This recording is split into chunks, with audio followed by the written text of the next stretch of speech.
Los herederos del dragón, un asunto sucesorio. Es frecuente que las semillas de la guerra se siembren en tiempos de paz.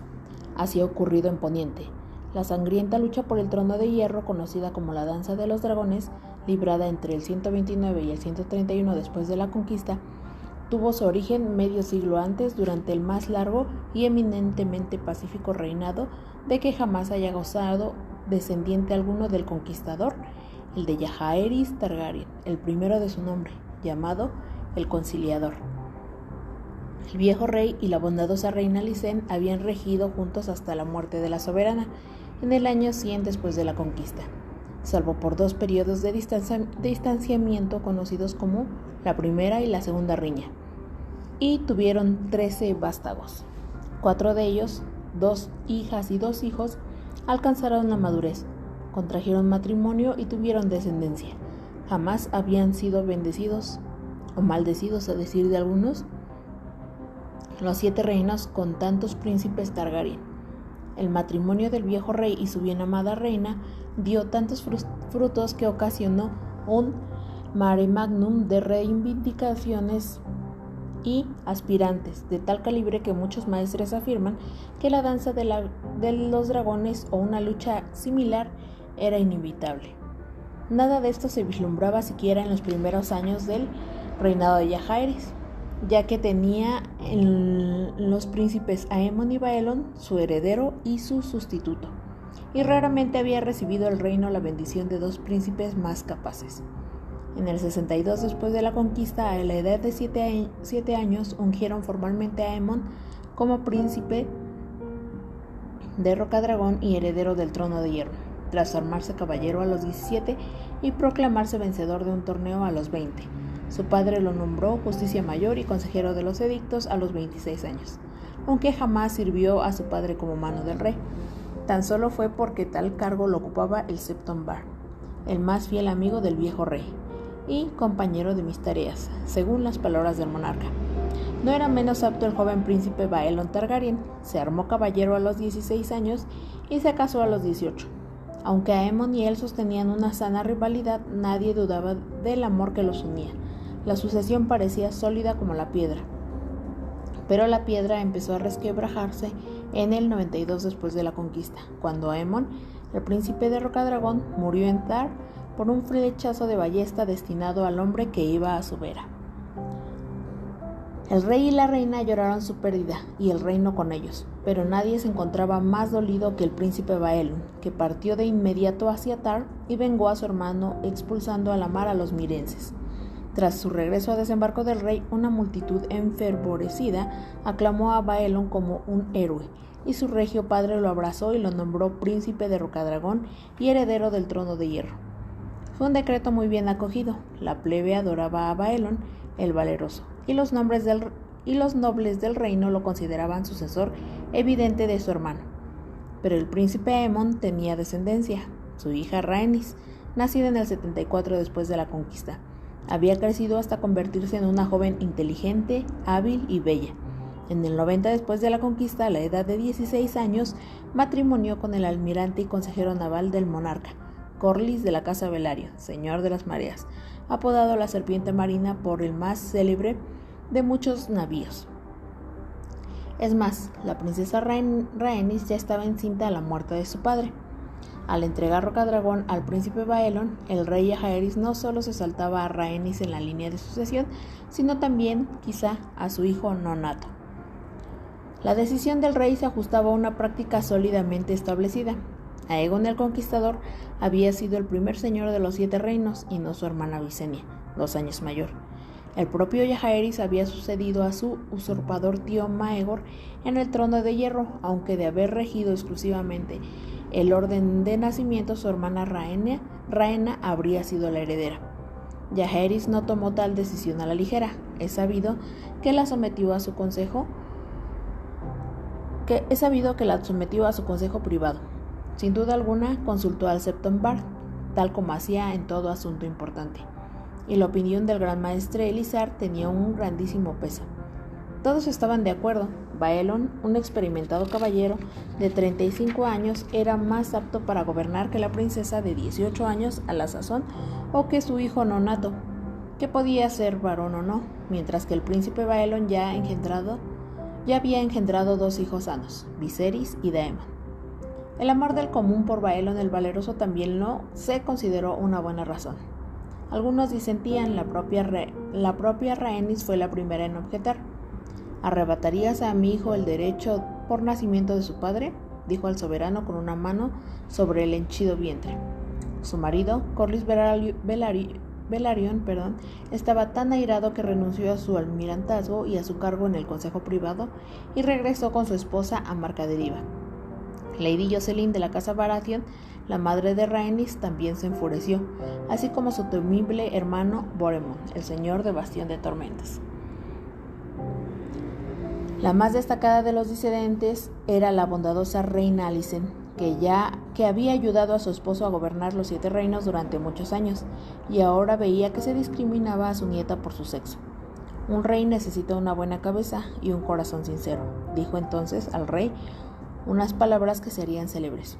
Una verga no es esencial. Si piensas que las mujeres carecemos de luces para reinar, está claro que ya no tienes necesidad alguna de mí. Y así fue como la reina Alicent partió a desembarco del rey y voló a Rocadragón a lomos de ala de plata. El rey Jaehaerys y ella pasaron 2 años separados, el periodo de distanciamiento que consta en los anales como la segunda riña. El viejo rey y la bondadosa reina se reconciliaron en el 94 después de la conquista, gracias a los buenos oficios de su hija, la septa Maegel. Si bien jamás alcanzaron un acuerdo sobre la cuestión sucesoria, la reina murió tras una larga enfermedad en el año 100 después de la conquista, a la edad de 64 años, aún insistiendo en que se había privado injustamente de sus derechos a su nieta Rhaenys y a su hijo, el niño de su vientre, que había sido objeto de tantos debates, acabó resultando niña al nacer en el 93 después de la conquista. Su madre la llamó Laena. Al siguiente año, Rhaenys le dio un hermano, Laenor. El príncipe Baelon a todas luces estaba firmemente asentado como heredero por aquel entonces, si bien las casas Velaryon y Targaryen se aferraban a la creencia de que el joven Laenor era el legítimo heredero del férreo trono, y había aún quien abogaba por los derechos de Laena, su hermana mayor, y de Rhaenys, su madre. En sus últimos años de vida, los dioses asestaron a la reina Alicent multitud de duros golpes de los que ya hemos dado cuenta. Sin embargo, durante esos mismos años, así como pesares, su Alteza conoció dichas, sobre todo debidas a sus nietos. Hubo bodas asimismo. En el 93 después de la conquista, asistió al matrimonio de Viserys, el hijo mayor del príncipe Baelon, con Lady Aemma de la casa Arryn, la hija de 11 años de la difunta princesa Daela. El matrimonio no se consumaría hasta que la esposa floreciese 2 años después.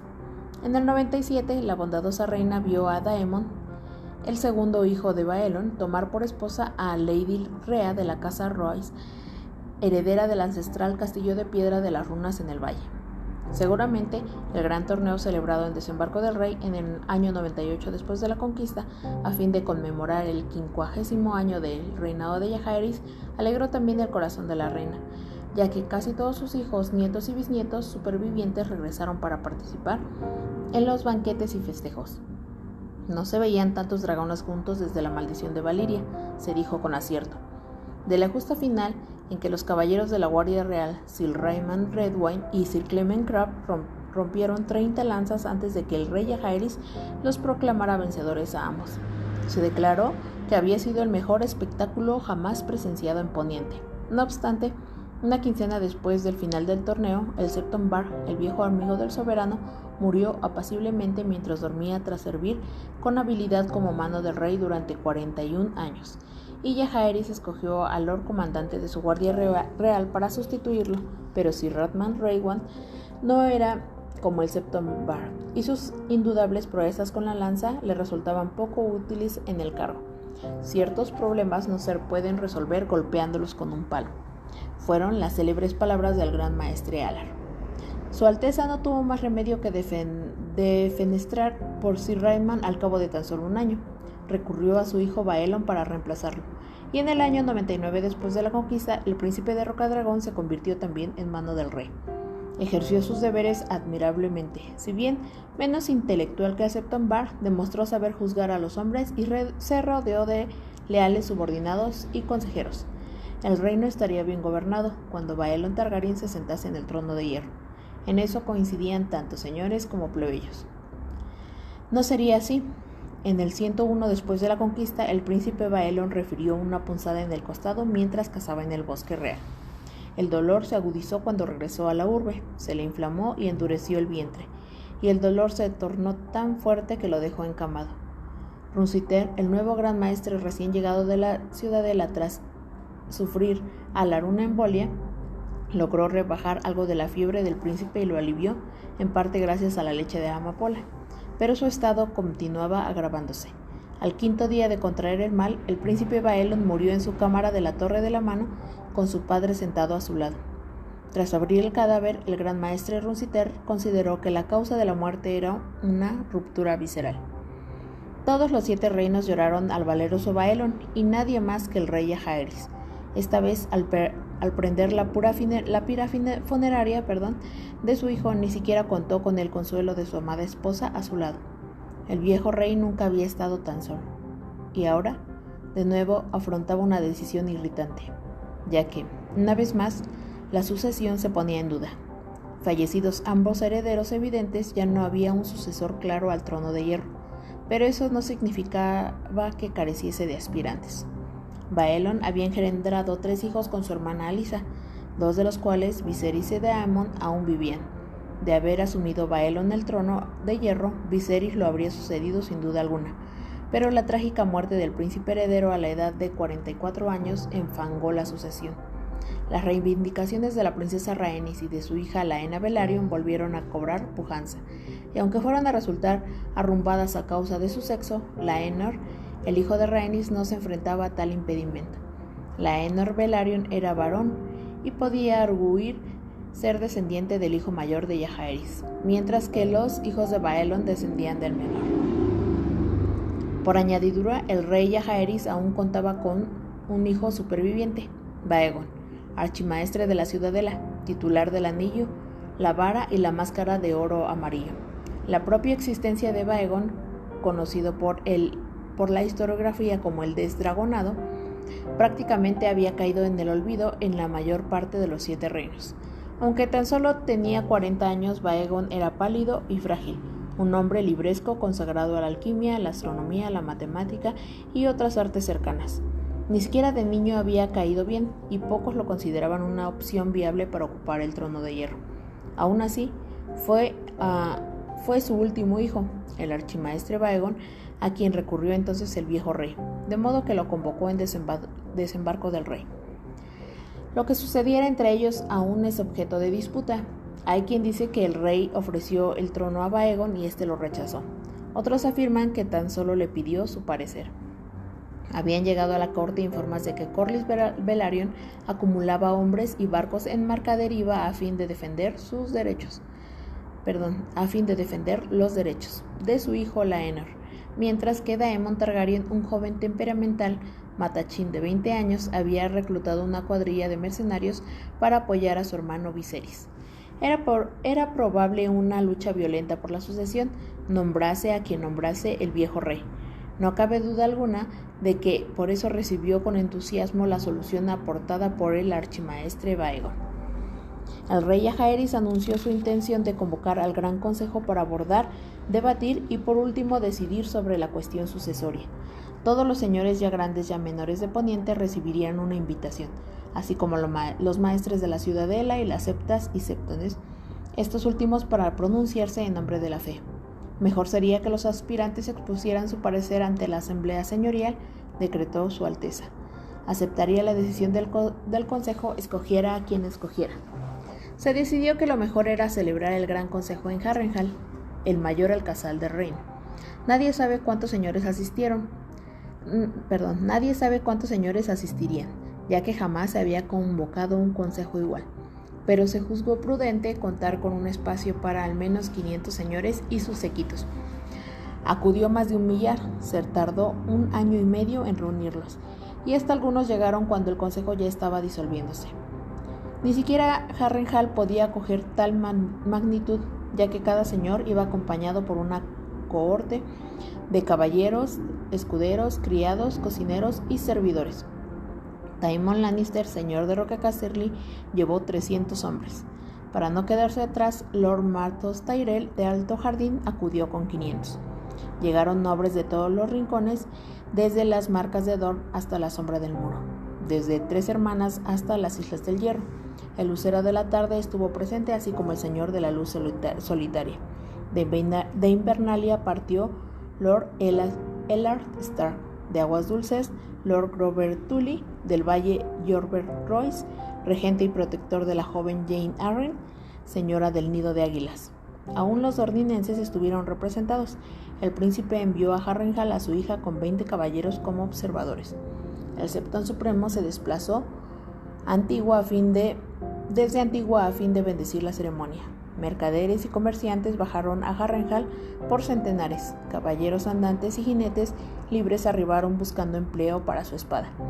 Cortabolsas buscando dineros, viejas y jóvenes buscando marido, ladrones y putas, lavanderas y vivanderas, juglares y mimos llegaron del este, el oeste, el norte y el sur. Extramuros de Harrenhal, a lo largo de la orilla del lago y varias leguas en ambas direcciones, surgió una ciudad de tiendas. Por una vez, Harrenton fue la cuarta urbe del reino. Tan solo Antigua, Desembarco del Rey y Lannisport eran más populosas. No menos de 14 demandas examinaron y consideraron los señores congregados. De esos procedían 3 competidores rivales, nietos del rey Jaehaerys y vástagos de su hija Saera, cada uno engendrado por diverso padre. Se decía que uno era la viva imagen de su joven abuelo, otro un bastardo de un triarca de la antigua Volantis. Llegó con sacos de oro y un elefante enano. Los lujosos regalos que distribuyó entre los señores más modestos contribuyeron sin duda a su causa, aunque el elefante resultó menos inútil. La princesa Saera aún vivía y estaba bien sana en Volantis, con tan solo 34 años de edad. Su reivindicación era evidentemente superior a cualquiera de sus hijos bastardos, pero decidió no presentarla. «Ya tengo mi propio reino aquí», dijo cuando le preguntaron si pensaba regresar a Poniente. Otro aspirante exhibió una gavilla de pergaminos que demostraba su descendencia de Gaemon el Glorioso, el más destacado señor Targaryen de Rocadragón antes de la conquista, a través de una hija menor y del modesto señor con quien había contraído matrimonio. Y así sucesivamente durante 7 generaciones. Hubo asimismo un hombre de armas robusto y pelirrojo que decía ser bastardo de Maegor el Cruel, y a modo de prueba presentó a su madre, la envejecida hija de un posadero que afirmaba que Maegor la había forzado. Los señores estaban bien dispuestos a creer que la hubieran forzado, pero no de que la hubiera dejado encinta. El Gran Consejo deliberó durante 13 días. Las débiles reivindicaciones de 9 aspirantes menores se consideraron y descartaron. Uno de tales, un caballero andante, se proclamaba hijo natural del mismísimo Jaehaerys. Fue prendido y encarcelado cuando el rey demostró que mentía. El archimaestre Baegon se consideró inhabilitado por sus votos y la princesa Rhaenys y su hija por su sexo, por lo que tan solo quedaron los 2 aspirantes con mayores apoyos: Viserys Targaryen, el primogénito del príncipe Baelon, y la princesa Alysa y Laenor Velaryon, hijo de la princesa Rhaenys y el nieto del príncipe Aemon. Viserys era nieto del viejo rey, Laenor su bisnieto. El principio de primogenitura favorecía a Laenor y el de cercanía a Viserys, que también había sido el último Targaryen que había montado a lomos de Valerion, aunque tras su muerte en el 94, después de la conquista, no volvió a subirse a un dragón, mientras que el joven Laenor aún debía emprender su primer vuelo sobre su joven y espléndida bestia gris y blanca, a la que llamaba Bruma. Pero la reivindicación de Viserys procedía de su padre, la de Laenor de su madre, de modo que la mayoría de los señores consideraron que la línea masculina debía prevalecer sobre la femenina. Por añadidura, Viserys era un hombre de 24 años, Laenor un niño de 7. Por tales razones, la candidatura de Laenor se consideró por lo general la más débil. pero la madre y el padre del niño gozaban de tanto poder e influencia que no se lo podían descartar tan fácilmente. Tal vez sea buen momento para añadir unas palabras más sobre su abuelo. Corlys de la casa Velaryon, señor de las mareas y de Marcaderiva, rebautizado en los cantares de gesta como la serpiente marina y seguramente uno de los personajes más extraordinarios de su era. La casa Velaryon, noble y de linaje valirio, habían llegado a Poniente antes incluso que los Targaryen, si se puede dar crédito a sus relatos familiares. Se habían asentado en el Gaznate y en la poco elevada, fértil isla de Marcaderiva, así llamada por los pecios que las mareas depositan diariamente en sus costas, mejor que la vecina, pétrea y humeante Roca Dragón. Aunque jamás habían sido jinetes de dragones, eran desde hacía centurias los más antiguos y cercanos aliados de los Targaryen. Su elemento era el mar, no el cielo. Durante la conquista fueron naves de los Velaryon las que cruzaron con las huestes de Aegon la bahía de Aguas Negras y acabaron formando la mayor parte de la flota regia. A lo largo del primer siglo del reinado de la dinastía Targaryen, tanto señores de las mareas habían servido en el consejo privado como consejeros navales, que el cargo se consideraba casi hereditario. Aún con tan impresionantes ascendientes, Corlys Velaryon destacaba por sí mismo. Tan inteligente como inquieto, tan aventurero como ambicioso. Era tradición que los hijos del Hipocampo, el sello de la casa Velaryon, se acostumbrasen bien jóvenes a la vida marítima, pero ningún Velaryon anterior se había embarcado con tanto alborozo como el joven que acabaría recibiendo el apodo de la serpiente marina. Atravesó por primera vez el mar angosto a la edad de 6 años, cuando navegó hasta Pentos con un tío. Desde entonces emprendía tal viaje anualmente, y no es que viajase como pasajero, trepaba a los mástiles, ataba nudos, fregaba cubiertas, remaba, segaba vías de agua, levaba y arriaba el velamen, oteaba desde la cofa, aprendía a navegar y a manejar el timón. Sus capitanes decían que jamás habían visto semejante madera de marinero. A los 16 años logró el grado de capitán al llevar un pesquero llamado Reina Bacalao desde Marcaderiva hasta Rocadragón y regresar. En los años subsiguientes sus naves se tornaron mayores y más veloces, sus travesías más largas y peligrosas. Rodeó navegando poniente por el sur a fin de visitar Antigua, Lannisport y Puerto Noble en Pike. Viajó a Lys, Tyrosh, Pentos y Myr. Llevó el Doncella del Verano hasta Volantis y las Islas del Verano y el Lobo de Hielo hasta el norte de Bravos, Guardia Oriente del Mar y Casa Austera, antes de poner rumbo al Mar de los Escalofríos para visitar Lorath y el puerto de Iben. En una travesía posterior se dirigió de nuevo al norte a bordo del Lobo de Hielo, en busca de un presunto paso al norte de Poniente, si bien tan solo halló mares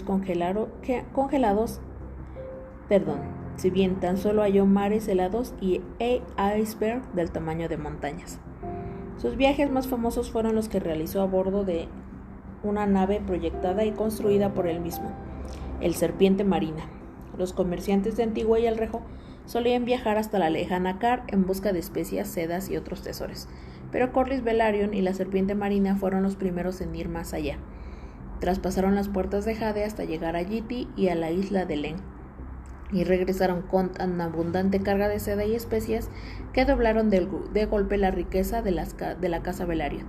En su segunda travesía a bordo de Serpiente Marina se aventuró aún más lejos hasta Shai de la Sombra. En la tercera, en cambio, se adentró en el Mar de los Escalofríos y se convirtió en el primer poniente en navegar por las 1000 islas y visitar las sombrías y gélidas costas de Nagai y Mozovi. En total, el Serpiente Marina realizó 9 viajes. En el 9º, Sir Corlys regresó a Car cargado con oro suficiente para adquirir 20 naves más y cargarlas todas de azafrán, pimienta, nuez moscada, elefantes y rollos de la más fina seda. Con tan solo 14 navíos de la flota llegaron a salvo a Marcaderiva y todos los elefantes murieron en la mar. Aún así, los beneficios de aquel viaje fueron tan ingentes que los Velaryon se convirtieron en la casa más acaudalada de los 7 reinos. Llegaron a eclipsar incluso a los Hightower y a los Lannister. si bien brevemente. Sir Corlys dio un buen uso a tales riquezas cuando se convirtió en el señor de las mareas, tras fallecer su anciano abuelo a la edad de 88 años. La sede de la casa Velaryon era el castillo de Marcaderiva, un lugar oscuro y sombrío, siempre húmedo y frecuentemente inundado. Lord Corlys erigió Marea Alta en el otro extremo de la isla, con la misma piedra de color claro que el nido de águilas, y coronó sus esbeltas torres con planchas de plata que resplandecían al sol. Cuando subían las mareas, matutina y vespertina, el castillo quedaba rodeado por el mar. Tan solo se comunicaba con Marcaderiva mediante una calzada. A este nuevo castillo desplazó Lord Corlys el antiguo trono de Deriva, un regalo del rey Tritón, conforme a la leyenda. La serpiente marina también armó barcos. La flota real se triplicó durante los años en que sirvió al viejo rey como consejero naval. Aún después de abandonar el cargo, continuó fabricando naves, reconvirtiendo antiguos mercantes y cambiando galeras por barcos de guerra. Bajo la oscura muralla cuajada de sal marina del castillo de Marcaderiva creció también una próspera población llamada La Quilla, por la gran cantidad de cascos de navíos volteados que se veían a los pies del alcázar. Al otro lado de la isla, cerca de Marea Alta, otra aldea se transformó en Puerto Especie, y sus embarcaderos y muelles quedaron repletos de naves de las ciudades libres y de Allende. Situada al otro lado del Gaznate, Marcaderiva estaba más próxima al mar angosto que el Valle Oscuro, o desembarco del rey, de modo que Puerto Especia comenzó a acaparar buena parte de la mercancía que, de otro modo, se había dirigido a tales puertos. Así que la casa Velaryon se volvió, si cabe, más rica y poderosa. Lord Corlys era ambicioso. A lo largo de sus 9 viajes a bordo del Serpiente Marina, siempre quiso ir más allá, llegar a donde nadie había llegado nunca y ver qué había tras el borde de los mapas. Aunque había cosechado grandes logros en su vida, raramente se sentía satisfecho, a decir de quienes mejor lo conocían. En Rhaenys Targaryen, la hija del primogénito y heredero del viejo rey, halló su media naranja, una mujer tan vivaz, hermosa y altiva como las que más en el reino, y jinete de dragón por si fuera poco. Sus hijos ascenderían a los cielos, esperaba Lord Corlys, y algún día uno de ellos se sentaría en el trono de hierro. No es de extrañar que se quedase amargamente defraudado cuando murió el príncipe Aemon y el rey Jaehaerys asaltó a Rhaenys, hija de Aemon, en favor de su hermano Baelon, el príncipe de la primavera. Pero con ocasión del gran consejo, al parecer, las tornas habían cambiado de nuevo y podía deshacerse el entuerto. Así fue como Lord Corlys y su mujer, la princesa Rhaenys, arribaron a Harrenhal con gran aparato y emplearon la riqueza y la influencia de la casa Velaryon en persuadir a los señores convocados para que reconociesen a su hijo Laenor como el heredero al trono de hierro. En tal campaña contaron con el auxilio del señor de Bastión de Tormentas, Boremund Baratheon, tío abuelo de Rhaenys y tío bisabuelo del pequeño Laenor, Lord Stark de Invernalia, Lord Manderly de Puerto Blanco, Lord Dustin del Fuerte Túmulo, Lord Blackwood del Árbol de Cuervos, Lord Bar-Aemon de Punta Aguda y Lord Certigar del Isla Zarpa y otros más. Pero resultaban insuficientes. Aunque Lord y Lady Velaryon eran elocuentes y desprendidos en sus esfuerzos en pro de su hijo, la decisión del Gran Consejo no se llegó a poner en duda, por un amplio margen. La nobleza escogió a Viserys Targaryen como legítimo heredero del trono de hierro. Aunque los maestres que hicieron el recuento jamás revelaron las auténticas cifras, se dijo más adelante que había ganado por más de 20-1. El rey Jaehaerys no había asistido al consejo, pero cuando llegó a sus oídos el veredicto, dio gracias a los señores por sus servicios y otorgó de buen agrado el título del príncipe de Rocadragón a su nieto Viserys. Bastión de Tormentas y Marcaderiva aceptaron el fallo, si bien a regañadientes. La votación había sido tan abrumadoramente superior que hasta los padres de Laenor desecharon cualquier aspiración. A ojos de muchos, el Gran Consejo del año 101 después de la conquista estableció un férreo precedente en las cuestiones tocantes a la sucesión. Independientemente de la cercanía, no podían heredar el trono de hierro de Poniente ni una mujer ni sus descendientes varones. De los últimos años del reinado de Jaehaerys muy poco cabe decir. El príncipe Baelon había servido a su padre como mano del rey y como príncipe de Rocadragón. Tras su muerte, empero, su Alteza decidió dividir ambos honores. Como mano, nombró a Sir Otto Hightower, hermano menor de Lord Hightower de Antigua. Sir Otto se llevó a su esposa y a sus hijos a la corte y sirvieron a Jaehaerys fielmente durante los años que le quedaban. Cuando las fuerzas y las luces del viejo rey comenzaron a flaquear, muchas veces se quedaba confinado en la cama. Alicent, la precoz hija quinceañera de Sir Otto, se convirtió en su compañía constante. Le alcanzaba las comidas, le leía y lo ayudaba a bañarse y a vestirse. El viejo rey en ocasiones se confundía y la llamaba por el nombre de alguna de sus hijas. Ya cercano al fin, estaba convencido de que se trataba de su hija Saera, que había regresado a él de allende el mar angosto. En el año 103 después de la conquista, el rey Jaehaerys Targaryen, el primero de su nombre, murió en su lecho mientras Lady Alicent le leía Historia antinatural del Septonbar. Su Alteza tenía 69 años y había gobernado los 7 reinos desde su ascenso al trono de hierro a la edad de 14 años. Sus restos se incineraron en Pozo Dragón y sus cenizas se enterraron en Rocadragón junto a las de la bondadosa reina Alicent. Todo Poniente guardó luto, incluso en Dor, donde no se extendía su mandato. Los hombres lloraron y las mujeres se rasgaron las vestiduras.